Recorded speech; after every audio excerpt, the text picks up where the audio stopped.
سنتوں کی ہر طرف آئے بہار، نیک ہو امت اے نانائے حسین، نیک ہو امت اے نانائے حسین، ہر طرف نیکی کی دعوت عام ہو، نیک ہو امت اے نانائے حسین، سنتوں کی ہر طرف آئے بہار، نیک ہو امت اے نانائے حسین۔ الحمد للہ رب العالمین والصلاة والسلام علی سید المرسلین، اما بعد فاعوذ باللہ من الشیطان الرجیم، بسم اللہ الرحمن الرحیم۔ فرمان مصطفیٰ صلی اللہ علیہ وآلہ وسلم ہے، جو شخص مجھ پر ایک دن میں 50 مرتبہ درود پاک پڑھے گا، کل قیامت کے دن میں اس شخص سے مصافحہ کروں گا۔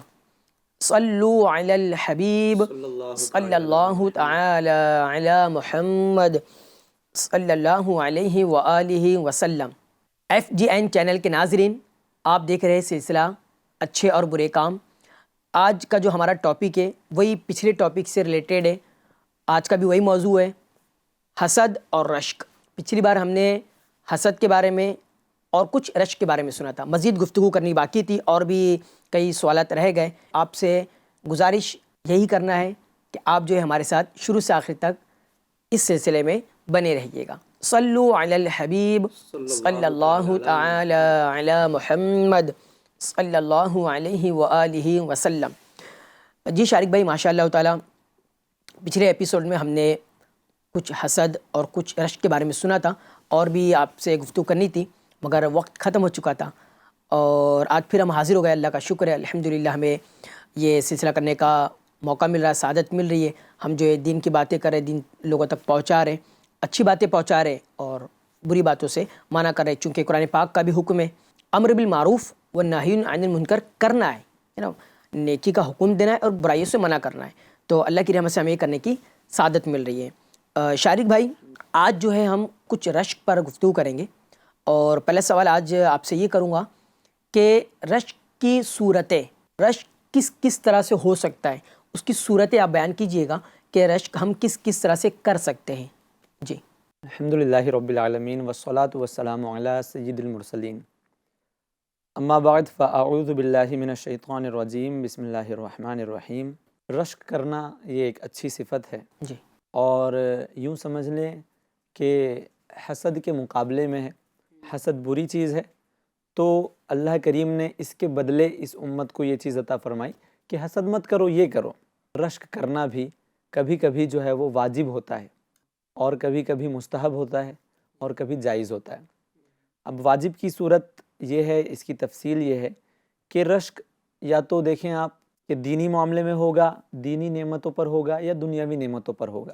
اگر یہ دینی نعمت پر ہے، اور دینی نعمت ایسی ہے جو خود اس بندے پر بھی لازمی ہے، اور سامنے والا بندہ وہ کام کر رہا ہے، تب تو یہ بندہ جو یہ کام نہیں کر رہا اور اس پر لازمی ہے، تو اس پر رشک کرنا بھی لازمی ہے۔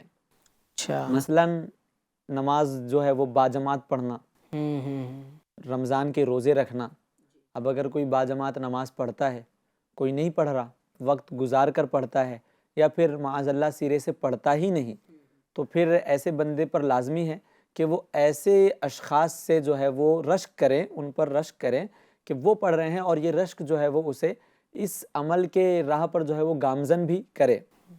رشک کرنے کا کچھ فائدہ بھی ہونا چاہیے، جی، ایسا نہ ہو کہ صرف بس مجھے رشک آتا ہے، مجھے فلاں کو دیکھ کر مجھے اس پر رشک آتا ہے کہ کاش میں بھی ہوتا۔ تصور خیالات میں، جی، تو بالکل کاش کاش کہنے سے اور تمنائیں کرنے سے وہ کام ہو نہیں جاتا، بلکہ وہ کام کرنا پڑتا ہے۔ تو جب اس پر ہی وہ کام لازمی ہے، باجماعت نماز پڑھنا، روزے رکھنا، الیاذ باللہ جو سرے سے باجماعت تو کجا نماز ہی نہیں پڑھتے، تو پھر ان پر نماز وہ بھی باجماعت ادا کرنا ان پر یہ لازمی ہے۔ ایسے جو ہے وہ ایسے اس پر رشک کرنا یہ لازمی ہے ان معاملات میں۔ اور اگر العیاذ باللہ گناہوں پر رشک کرتا ہے تو پھر یہ تو حرام ہے۔ آج جو ہے اس زمانے میں ایسے افراد بھی پائے جاتے ہیں جو بڑے بڑے گناہگاروں کو دیکھ کر یہ کہہ رہے ہوتے کہ کاش بھائی مجھے بھی وہ چیز مل جاتی، میں اس کی طرح ہوتا، میں اس کی طرح ہو جاتا۔ جی تو اب دیکھیں کہ العیاذ باللہ وہ گناہ کر رہا ہے، وہ فلمیں ڈراموں میں آ رہا ہے، وہ ناجائز ویڈیوز بنا رہا ہے، بے حیائیاں کر رہا ہے، اور عریانی اور فحاشی کے بازار گرم کر رہا ہے۔ اور یہ صاحب جو ہیں ان کو موقع تو نہیں ملا، لیکن یہ جو ہے وہ کاش کاش کہہ کر اور رشک کر کے جو ہے وہ خود اس کے زمرے میں آ رہے ہیں۔ جی جی جی، چونکہ ایک حدیث پاک کا مفہوم بھی ہے نا کہ جو بندہ جس محفل میں اس کا دل رہتا ہے اگرچہ وہ اس محفل میں نہ ہو لیکن پھر بھی وہ گویا ویسے ہی ہے جو وہاں پر موجود ہے۔ اور یہ بھی ہے نا کہ جو جس سے محبت کرے گا اس کا حشر اسی کے ساتھ ہوگا۔ المرء مع من احبہ، کہ آدمی کا حشر اسی کے ساتھ ہوگا جس سے وہ محبت کرتا ہے۔ تو خیر ناجائز معاملات میں رشک کرنا بھی یہ ناجائز ہو جائے گا، اور اگر العیاذ باللہ یہ بندہ اسلام سے ہی خارج ہونے کا رشک کرتا ہے اور اس پر کاش کہتا ہے تو اس کی تمنا کرنا جو ہے وہ اسے اسلام سے خارج کر معاذ دے گا۔ اللہ، الامان الحفیظ۔ ناظرین، اب جیسے کہ مثال بیان کی گئی کہ نماز پڑھنا یہ فرض ہے، جماعت کے ساتھ پڑھنا یہ واجب ہے، اور خود نہیں پڑھ رہا ہے چونکہ اس پر بھی نماز فرض تھی اور جماعت واجب تھی، اور سامنے والا پڑھ رہا ہے تو اب اس پر رشک کرے وہ۔ اب اس پر رشک کرنا اس پہ لازم ہے کہ ماشاءاللہ یہ نمازی بھی ہے، اور ایسا نمازی کہ جماعت اس کی ترک نہیں ہوتی ہے، جماعت نہیں چھوٹتی ہے، با جماعت نماز پڑھتا ہے، تو یہ رشک اس پر لازم ہو گیا ہے کہ یہ کرے اور اس پر پھر عمل بھی کرے، جا کے مسجد جائے، با جماعت نماز ادا کرے۔ جی ہاں، اور اس کے بعد پھر ایک دوسری مثال سنی کہ وہ ناجائز رشک کہ فلاں شخص گناہ کر رہا ہے، اتنے اس کے ویور سے ویڈیوز اس کی اتنی عام ہو رہی ہے، وہ گناہوں والی، اب اس پر رشک کر رہا ہے، کیا کمال کا بندہ ہے، اتنے اس کے چاہنے والے، تب یہ رشک جو ہے ناجائز کام کا ہے تو ناجائز ہوا، ارادہ نیت اس کی وہی ہے۔ اور اس کے بعد اگر وہ رشک یوں کرتا ہے کہ فلاں شخص جو ہے وہ اس کا ایمان پر خاتمہ نہیں ہوا مگر فلاں مذہب یہ بڑا وہاں وہ چین سکون سے میں بھی کاش اختیار کر لیتا، رشک کر رہا ہے، تو یہ ایمان سے ہاتھ دھو بیٹھے گا، ایمان اس کا ختم ہو جائے گا، معاذ اللہ، الامان الحفیظ۔ اللہ پاک ہمیں ایسے رشک سے بچائے اور جو جائز ہے حلال ہے وہ رشک کرنے کی توفیق عطا فرمائے۔ شارق بھائی ماشاء اللہ تعالیٰ، اللہ پاک آپ کو سلامت رکھے، اچھی آپ رہنمائی کر رہے ہیں۔ اب یہاں پر آپ سے میں یہ ایک بات سمجھوں گا کہ آپ نے رشک کے بارے میں بھی بتایا، حسد کے بارے میں بتایا کہ حسد کسے کہتے ہیں، رشک کسے کہتے ہیں، کیا اس کی اقسام ہے، کس طرح کا رشک ہوتا ہے، مگر اب ایک بندہ ہے، جب بعض لوگ ایسے ہوں گے جنہیں اس میں فرق کرنا ان کے لیے تھوڑا دشوار ہوگا، نہیں ان کو سمجھ میں آئے گا کہ بھائی یہ حسد ہے یا رشک ہے، تو وہ کیسے فرق کرے کہ بھائی یہ حسد ہے یہ رشک ہے، مجھے حسد نہیں کرنا ہے رشک کرنا ہے، تو اس میں کچھ فرق کرنے کے لیے آپ مدنی پھول ارشاد فرمائیے گا۔ بالکل شہاب الدین بھائی، ایسا ہوتا ہے جب ہم علم سیکھ رہے ہوتے ہیں نا تو طرح طرح کے سوالات ہمارے ذہن میں آتے ہیں کہ ہم ان دونوں کے درمیان فرق کیسے کریں۔ اب وہاں سے ایک ہی دل سے یہ پیدا ہونے والی دو چیزیں ہیں، تو ایک باریک سا فرق ان میں موجود ہے، تو وہ بندہ اس کو پہچانے کیسے؟ کیونکہ ہو سکتا ہے جسے ہم رشک سمجھ رہے ہو وہ حقیقت میں حسد ہو، تو ایسے بھی کبھی کبھی جو وہ شیطان اپنے حربے استعمال کرتا ہے اور انسان کو گناہ جو ہے وہ مزین کر کے پیش کرتا ہے، پروستا ہے اس کو سجاوٹ کر کے کہ انسان اس کو اچھا سمجھے، اچھا سوچے، لیکن وہ حقیقت میں گناہ کر رہا ہو۔ تو اس کی کسوٹی اور پرکھنے کا آلہ یہ ہے کہ اگر کسی اسلامی بھائی کے پاس کوئی نعمت دیکھ کر آپ کے دل میں آئے کہ کاش ایسی ہی نعمت مجھے بھی مل جائے، لیکن یہ بھی اس سے محروم نہ ہو، تو یہ رشک ہے۔ آپ کے دل میں یہ آ رہا ہے کہ بھائی ماشاءاللہ بہت اللہ تعالیٰ نے ان کو عروج عطا فرمایا، عزت و جاہ اور مرتبت عطا فرمایا، تو کاش یہ میرے پاس بھی آتا، میں اس سے دین کی خدمت کرتا، لیکن یہ سامنے والے محروم نہ ہوتے، یہ بھی جو ہے وہ میری طرح جو ہے وہ دین کی خدمت کر رہے ہوتے، تو پھر یہ رشک ہے۔ بالکل یہ جائز ہے اور اچھی نیت ہو تو ثواب بھی ہے۔ کیا بات ہے۔ لیکن اگر ساتھ ہی ساتھ دل میں یہ ارادہ آ جائے کہ مجھے نہ ملے تو اس کے پاس بھی نہ رہے، اگر یہ میرا نہیں تو پھر کسی کا نہیں، تو معاذ اللہ یعنی ایسا کوئی کہے کہ یہ چیز میری نہیں تو پھر آپ کی بھی نہیں، اس کو ختم کرنا چاہیں اور یہ تمنا کرے۔ بنیادی فرق یہ ہے کہ اس سے جائے یا نہ جائے، یہ معیار ہے۔ اگر آپ کے دل میں یہ آتا ہے کہ اس سے نہ جائے تو یہ رشک ہے، میرے پاس بھی رہے آپ کے پاس بھی رہے تو یہ رشک ہے. اگر کوئی یہ تمنا کرے کہ سامنے والے سے سلب ہو جائے تو پھر یہ حسد کے زمرے میں آ جائے گا. ناظرین، یہاں سے آپ کو یہ فرق معلوم ہو گیا ہوگا کہ حسد کسے کہتے ہیں اور رشک کسے کہتے ہیں. شارق بھائی، یہ تو ہو گیا آپ نے رشک اور حسد کے درمیان فرق بتایا. کیا ایسی مثالیں ملتی ہے صحابہ کرام رضی اللہ تعالی عنہم یہ آپس میں رشک کیا کرتے تھے؟ ان کی کوئی ایسی مثالیں آپ کے پاس موجود ہو تو آپ وہ شیئر کیجیے گا. بالکل شہاب الدین بھائی، ہمارے آقا صلی اللہ علیہ وسلم جو آفتاب رسالت ہیں، ان کے نور سے فیضیاب ہونے والے ستارے جب دنیا میں چمکے تو تاریکیاں جو ہے وہ دور ہو گئی. کیا بات ہے. وہ صحابہ اکرام دنیا کے لیے جو ہے وہ انہوں نے تاریخ رقم کر دی. ایسی ہر موڑ پر، ہر میدان میں ہمیں صحابہ اکرام کی جو مثالیں نظر آتی ہے، یقیناً جو ہے وہ رشک والی باتوں میں بھی ہمیں صحابہ کی جو ہے وہ رشک کی مثالیں ہمیں ملتی ہے. مہاجر فقراء نے سرکار مدینہ صلی اللہ تعالیٰ علیہ وسلم کی خدمت میں حاضر ہو کر عرض کیا کہ مالدار بڑے درجے اور دائمی نعمت لے گئے. جو مالدار تھے وہ بڑے درجے لے گئے اور ہمیشہ والی نعمت، دائمی نعمت لے گئے. فرمایا وہ کیسے؟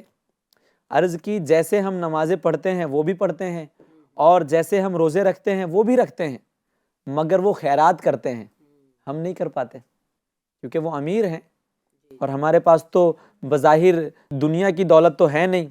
وہ غلام آزاد کرتے ہیں، ہم نہیں کر پاتے.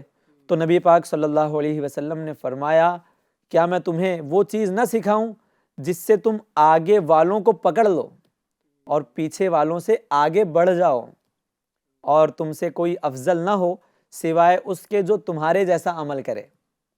تو عرض کی ہاں یا رسول اللہ صلی اللہ علیہ وسلم. تو پھر فرمایا ہمارے آقا صلی اللہ علیہ وسلم نے ہر نماز کے بعد 33 بار تسبیح، تکبیر اور حمد کرو، یعنی سبحان اللہ، اللہ اکبر اور الحمدللہ کہو. کیا بات ہے. کتنی بار؟ 33 بار. تو حضرت سیدنا ابو صالح رضی اللہ عنہ کہتے ہیں کہ پھر مہاجر فقراء پیارے آقا صلی اللہ علیہ وسلم کی خدمت میں لوٹے اور عرض کی ہمارے اس عمل کو ہمارے مالدار بھائیوں نے بھی سن لیا ہے. اللہ. یعنی وہ مال اب خیرات بھی کرتے ہیں اور یہ بھی پڑھتے ہیں، تو مالدار بھائیوں نے بھی سن لیا تو انہوں نے بھی یوں ہی کرنا شروع کر دیا. تب میرے آقا صلی اللہ علیہ وسلم نے فرمایا ذالک فضل اللہ یؤتیہ من یشاء، کیا بات ہے. کہ یہ اللہ کا فضل ہے، جسے چاہے دے، جسے چاہے عطا کرے. کیا بات ہے. تو یہ صحابہ کی آپس میں جو ہے نا، یہ ایک محبت بھرا رشک تھا کہ ہم نیکیوں میں جو ہے وہ ایک دوسرے کے مقابل ہو جائیں اور اپنے سے بڑے نیکوکار پر جو ہے وہ رشک کریں. کیا بات. یعنی صحابہ کرام آپس میں رشک کیا کرتے تھے. یہ مثالیں ملتی ہے، مگر ان کا رشک جو ہوتا تھا وہ نیکیوں میں ہوتا تھا. نیکی میں سبقت لے جائیں، ثواب میں بڑھ جائیں. ہیں ماشاءاللہ. کیا بات ہے. ناظرین، بہت ہی پیاری بات ہمیں یہاں پر معلوم پڑی کہ صحابہ کرام رضی اللہ تعالی عنہم اجمعین ان کا رشک آپس میں ہوتا تھا، مگر دنیا کے نفع کے لیے نہیں ہوتا تھا کہ دنیا میں ہم آگے بڑھ جائیں. نہیں، ان کو معلوم تھا، ان کے نزدیک یہ چیز تھی کہ یہ دنیا فانی ہے، ختم ہونے والی ہے، یہ ایک دن ختم ہو جائے گی یا ہم بھی نہیں ہوں گے. اس لیے انہوں نے رشک کیا آخرت کے معاملے پر، رشک کیا ثواب پر، رشک کیا نیکیوں پر کہ نیکیوں میں آگے بڑھ جائے. یہ اچھی چیز ہے، یہ محمود صفت ہے. اور رشک ہو تو اس طرح ہو، نیکی والی. تو ہم بھی جب رشک کریں، ٹھیک ہے، دنیاوی طور پہ ہم رشک جو کرتے ہیں کہ سامنے والے پاس جو نعمت ہے، جو مال ہے، جو گھر ہے، جو بھی چیز ہے وہ مجھ کو بھی مل جائے، جائز ہے، حلال ہے، ٹھیک ہے، آپ کر سکتے ہیں، مگر نیکی والی کرے تو کیا بات ہے. یہ تو والباقیات الصالحات، ہاں، یہ باقی رہنے والی نیکیاں، اچھی چیز، یہ تو کیا ہی اچھی چیز ہے، بہت اچھی چیز ہے کہ آخرت میں ہمیں جو نفع دے وہی کام والی چیز ہے اور وہی اصل فائدے والی چیز ہے. اور نیکیوں میں رشک کرے، اس میں فائدہ عافیت ہے. ماشاءاللہ، اللہ پاک ہمیں عمل کی توفیق عطا کرے. شارق بھائی، یہاں پر ایک چیز یہ ہے کہ بندہ رشک کرتا ہے. اب جیسے کہ آپ نے بتایا کئیوں کا ذہن بنا ہوگا، رشک کرتے چلے ٹھیک ہے. اب اس کو بھی تھوڑا سا اور واضح کر دے، کلیئر کر دے کہ رشک کی ممنوعہ صورتیں. مختصر سے آپ گزارش کروں کہ آپ اس پر روشنی ڈالیے گا کہ کون سا رشک نہیں کرنا چاہیے، کون سے رشک سے منع کیا گیا ہے، ممنوع ہے وہ. اس پر آپ تھوڑا سا کچھ بیان کیجیے گا. جی شہاب الدین بھائی، ماشاءاللہ اچھا سوال کیا جس سے کئی ناظرین کی آنکھیں کھل سکتی ہے اور آنکھیں کھل جائے اللہ کرے. پیارے آقا صلی اللہ تعالیٰ علیہ وسلم نے ارشاد فرمایا لا تغبطن فاجرا بنعمتہ فإنک لا تدری ما ہوا لاقٍ بعد موتہ۔ پیارے آقا فرماتے ہیں کہ تم کسی بدکار پر کسی نعمت کی وجہ سے رشک نہ کرو، کیونکہ تم نہیں جانتے کہ وہ مرنے کے بعد کس چیز سے ملے گا۔ یہاں پر نعمت سے مراد دنیاوی نعمت ہے، جیسے اولاد، مال ظاہری، دنیاوی عزت اور حکومت وغیرہ۔ یعنی اگر کسی بدکار سیاہ کار کو یہ نعمتیں مل بھی جائیں تو تم اس پر رشک نہ کرو، یہ خیال نہ کرو کہ اللہ تعالیٰ اس سے راضی اور خوش ہے کہ اس کو اتنی نعمتیں ملی ہیں، اس کے لیے یہ نعمتیں بعد موت مصیبت بن جائے گی۔ یہاں سے ان اسلامی بھائیوں کے وسوسوں کا کاٹ ہوتا ہے جو یہ سوچتے ہیں کہ بھائی ہم تو برسوں سے عبادت کر رہے ہیں، اللہ تعالیٰ کی راہ میں ہم سفر بھی کرتے ہیں، اخراجات بھی اپنے جو ہے وہ اللہ کی راہ میں صدقات اور خیرات بھی کرتے ہیں، لیکن پھر بھی ہم وہیں کے وہیں ہیں، ہم خوشحال زندگی نہیں گزار رہے ہیں، وہی غربت کے ایام ہمیں جو ہے وہ گھیرے ہوئے ہیں۔ تو اب سوچیں کہ کسی کو نعمت ملنا اس بات کی دلیل نہیں ہے کہ وہ اللہ کی بارگاہ میں جو ہے وہ لائق ہے، اللہ کی بارگاہ میں پسندیدہ بندہ ہے، بلکہ ایک حدیث پاک میں تو یہ آتا ہے کہ اللہ پاک جس کے ساتھ بھلائی کا معاملہ فرماتا ہے من یرید اللہ بہ خیرا فیصب منہ، جب اللہ پاک کسی بندے کے ساتھ بھلائی کا معاملہ فرماتا ہے تو اس کو مصیبت میں مبتلا فرما دیتا ہے۔ تو گویا جو یہ مصیبت ہوتی ہے اسے تو محبوب کی جانب سے آنے والا تحفہ سمجھ کر اپنے سینے سے لگا کر رکھنا چاہیے۔ کیا بات ہے! اس کو یہ نہ سمجھیں کہ اللہ ہم سے ناراض ہے۔ ہاں، اپنے اعمال پر غور کریں، اللہ نہ کرے کہ کچھ معاملات ایسے ہو جس سے اللہ و رسول کی ناراضگی والی صورت پیدا ہو، لیکن آپ بظاہر اور آپ جو ہے وہ نیک اعمال کر رہے ہیں، ماشاءاللہ دعوت اسلامی کے مدنی ماحول سے وابستہ بھی ہیں، لیکن پھر بھی حالت آپ کی جو ہے وہ بحال نہیں ہو رہی، تو اس کا مطلب یہ نہیں ہے کہ جس کو اللہ نے عطا کیا ہے اللہ اس سے راضی اور آپ سے ناراض ہے۔ جی یہ کسوٹی نہیں ہے، یہ معیار نہیں ہے، یہ کسوٹی نہیں ہے۔ دنیا جو ہے وہ آخرت کی کسوٹی نہیں ہے کہ دنیا پر جو ہے وہ آخرت کو قیاس کر لیا جائے۔ جی تو لہٰذا اپنے اعمال ہی پر بندہ غور کرے اور کبھی کسی فاجر شخص پر رشک نہ کریں۔ جس طرح ابتداءً ہی عرض کیا گیا تھا کہ کوئی بندہ اگر گناہ کر رہا ہے، کاش میرے پاس بھی اتنا مال ہوتا تو میں بھی گھومنے جاتا اور وہاں پر علیاذ باللہ اتنی بے حیائیاں کر رہا ہوتا، فلاں حرام مشروبات پی رہا ہوتا اور حرام غذائیں کھا رہا ہوتا اور مغربی ممالک کے اندر جو ہے وہ سیر و تفریح کر رہا ہوتا، معاذ اللہ جو بھی جو ہے نقصان ہوتے ہیں وہ سب کر رہا ہوتا۔ تو ایسی صورت میں پیارے آقا صلی اللہ علیہ وسلم نے فرمایا کہ کبھی فاجر شخص پر غبطہ نہ کرے، رشک نہ کرے، اس کے لیے یہ نعمتیں بعد موت مصیبت بن جائے گی، کیونکہ جس پر یہ بندہ رشک کر رہا ہے اس کے بارے میں اسے نہیں پتا کہ مرنے کے بعد اس کے ساتھ کیا ہوگا، کیونکہ ہو سکتا ہے کہ یہ نعمتیں تو اس کے لیے مصیبت بن جائے گی مرنے کے بعد۔ جی کئی روایتوں میں ہے کہ اس کا مال سانپ بن کر، اژدہا بن کر اسے ڈسے گا، تو پھر یہ وہ مال کس کام کا، کس فائدے کا، جن سے اس کے عذاب میں اور زیادتی ہوگی۔ لہٰذا یہ نعمت راحت کی شکل میں عذاب ہے، یہ نعمت نہیں بلکہ یہ تو عذاب ہے۔ عذاب ہے۔ ناظرین، ہمیں جو ہے رشک اس پر نہیں کرنا ہے جو فاجر ہے، فاسق ہے، گناہ گار ہے، بدکار ہے، سیاہ کار ہے، خطا کار ہے، اس پر رشک نہیں کرنا ہے۔ اس پر رشک کوئی کرے گا تو فائدہ نہیں ہے، نقصان ہے۔ رشک کرنا ہے تو کس پر کرنا ہے؟ نیکوکاروں پر، جو عابد ہے، شاکر ہے، صابر ہے، متقی ہے، پرہیزگار ہے، خوف خدا والے، ان پر رشک کرنا ہے۔ کہ اب خوف خدا والے پر اگر کوئی رشک کرتا ہے تو کیا رشک ہوگا کہ یہ خوف خدا والا ہے، میں بھی خوف خدا والا بن جاؤں، یہ نیک ہے میں بھی نیک بن جاؤں، یہ نیک کیا کرتا ہے، یہ نمازیں پڑھتا ہے، یہ تہجد پڑھتا ہے، عشاء کو چاشت کا پابند ہے، قرآن پاک کی تلاوت کرتا ہے، درود پاک کثرت سے پڑھتا ہے، سبحان اللہ، میں بھی کروں، تو اس میں فائدہ عافیت ہے۔ اور رہی بات وہ جو ممنوع صورت کے جو فاجر فاسق گناہ گار ہے، اس پر رشک نہیں کیا جائے گا، اس پر رشک نہ کرے۔ اور یہ بھی نہیں کہ اس کو مال دولت ملا ہے تو ضروری نہیں کہ وہ کامیاب ہے اور اللہ پاک اس سے راضی ہے، یہ ہم بتا نہیں سکتے، یہ کسوٹی نہیں ہے، یہ معیار نہیں ہے۔ جی ہاں، جو اللہ کے نیک بندے، جو مقرب ہے، وہ کامیاب ہے، وہ عافیت میں، ان پر رشک کرنا ہے ہمیں۔ شارق بھائی، ایک سوال آپ سے یہاں پر یہ کروں گا کہ اب یہ حسد جو ہے کئی لوگ کرتے ہیں، اب یہ بتائیے گا سب سے پہلے حسد کس نے کیا تھا؟ جو حسد کیا ہوگا تو کس نے کیا ہوگا؟ شروعات کہاں سے ہوئی؟ اسٹارٹنگ کہاں سے ہوئی؟ جی اس کی شروعات ہوئی ہے شیطان سے. اللہ سب سے پہلے جو ہے وہ حسد جو کیا تھا وہ شیطان ہی نہیں کیا تھا, شیطان، ابلیس. ابلیس نے. اور آسمانی گناہ جو تھا سب سے پہلا وہ یہ حسد ہی تھا. یا اللہ. یعنی اس نے جو ہے وہ حضرت آدم علیہ السلام سے حسد کیا تھا کہ اللہ تعالیٰ نے ان کو اپنا خلیفہ بنایا اور مسجود ملائکہ بنایا کہ ملائکہ سے سجدہ کروایا, تو اس کو یہ حسد ہو گیا. اور پھر اس کا انجام آپ دیکھیں کہ اللہ تعالیٰ نے لعنت کا طوق جو ہے وہ اس کے گلے میں ڈال دیا, اور تا قیامت جو ہے وہ اب یہ ملعون رہا وکان من الکافرین, اور یہ جو ہے وہ دھتکارے ہوئے میں سے ہو گیا, اور اسے اللہ نے جنت سے نکال دیا. اور یہ معلم الملکوت تھا, یعنی یہ فرشتوں کا پڑھانے والا معلم تھا, لیکن صرف جو ہے وہ ایک یوں سمجھ لیں حسد, تکبر اور یہ سب برائیوں کی وجہ سے اس کا جو ہے وہ کایا پلٹ گئی, جہنم مقدر بن گئی اس کا. جہنم مقدر بن گئی. ناظرین، یہ ابلیس یہ ملائکہ کو پڑھایا کرتا تھا, فرشتوں کا سردار تھا, مگر اس کو کس نے کھایا؟ اس کی بربادی کا سبب کیا بنا؟ حسد. یہ حاسد تھا, اور حسد کی شروعات اسی سے ہوئی, اسٹارٹنگ اسی سے ہوئی. سب سے پہلا حسد اسی نے کیا. کس پر کیا؟ حضرت آدم علیہ السلام سے حسد کیا کہ میں فرشتوں کا سردار ہوں, میں فرشتوں کو پڑھا رہا ہوں, آدم علیہ السلام کو سجدہ کروں. اس سے دیکھا نہیں گیا, رہا نہیں گیا. پورا ایک واقعہ تفصیل ہے, اس کی ڈیٹیل ہے. حسد جو ہے اس سے شروعات ہوئی ہے.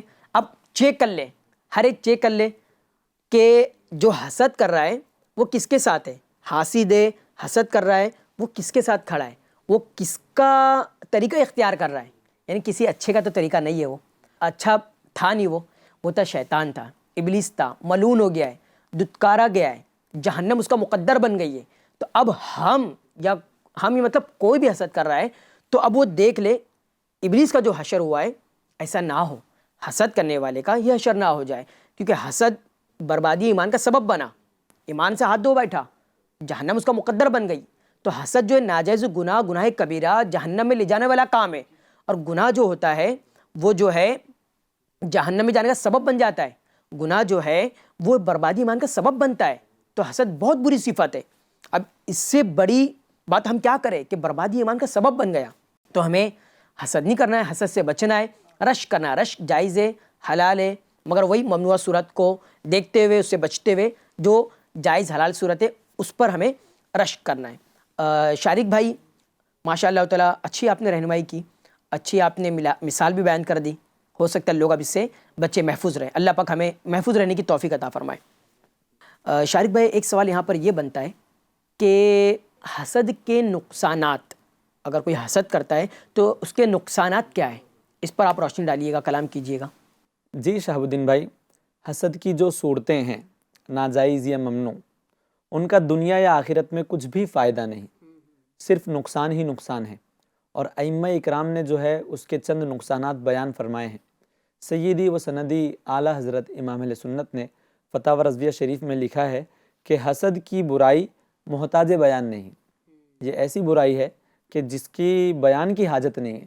اس کو ہم واضح کریں یہ تو عمومی طور پر ظاہر ہوتی ہے. ایک اور جگہ لکھتے ہیں حسد ایسا مرض ہے جس کو لاحق ہو جائے ہلاک کر دیتا ہے. یہ ایسا مرض ہے. بہرحال حسد کرنے والے کو 11 نقصانات کا سامنا ہو سکتا ہے.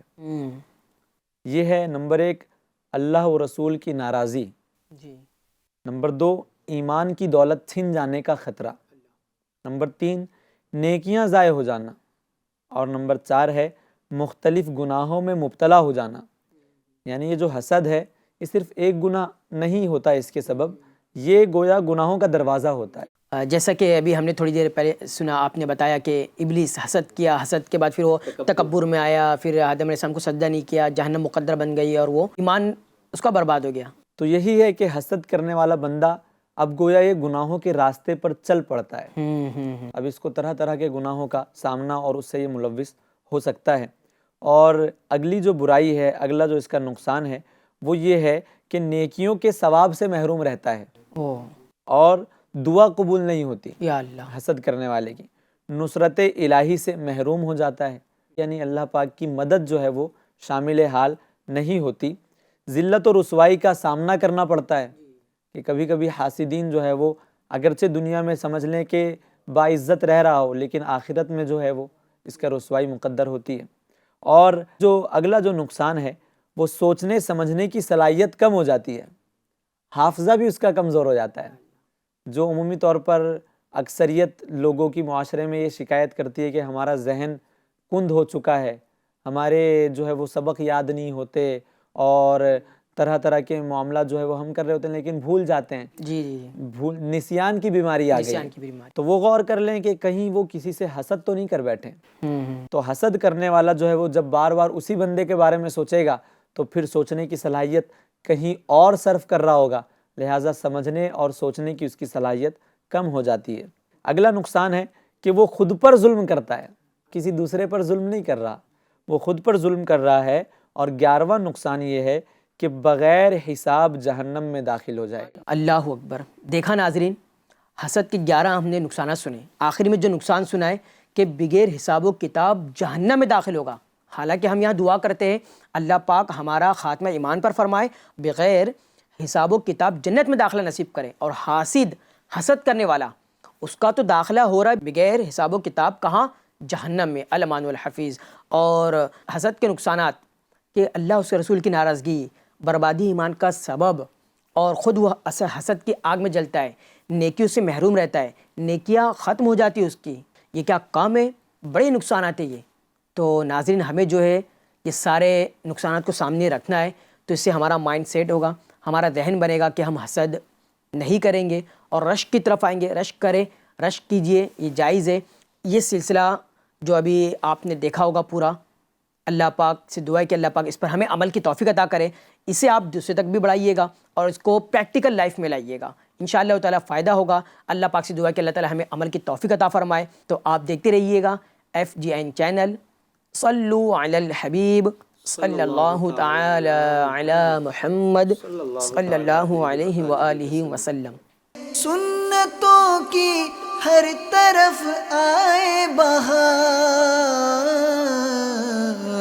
نیک ہو امت اے نانائے حسین، نیک ہو امت اے نانائے حسین، ہر طرف نیکی کی دعوت عام ہو، نیک ہو امت اے نانائے حسین، سنتوں کی ہر طرف آئے بہار،